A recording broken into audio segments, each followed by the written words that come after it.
High বন্ধুরা, কেমন আছেন আপনারা? আশা করি ভালো আছেন। আমি সেজেগুজে যাচ্ছি ননদের বাড়িতে, একটু আম কিনে নিলাম, নিয়ে প্ল্যাটফর্মে অপেক্ষা করছি।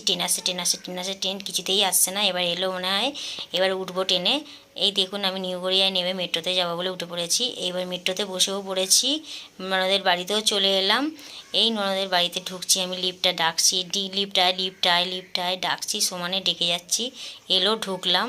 ঢোকার পরে মাম্পিদিকে বলছি, এসো এসো এসো, আসছেই না।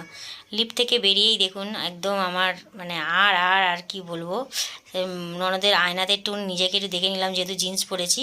আর এখানে দেখুন আমার মামা শ্বশুর কী সুন্দর খাসির মাংস রান্না করে পাঠিয়েছে আমার জন্যে। আর 500 টাকা পাঠিয়েছে, বলেছে বাজার করে খেয়ে নিবি। আর তারপরে দেখুন আমার দেওর শুয়ে আছে, সবাই খাওয়া দাওয়া করছে। খাওয়া দাওয়া করে রাতে ডিনারটা সেরে শুতে গেছি। দেখি মাম্পিদি একটু ডান্স করছে, তাই একটু দেখে একটু হেসে ফেসে তারপর শুয়েছি। এখানেই মিনি ব্লগটা শেষ করলাম। যদি ভালো লাগে লাইক কমেন্ট সাবস্ক্রাইব করে দেবেন।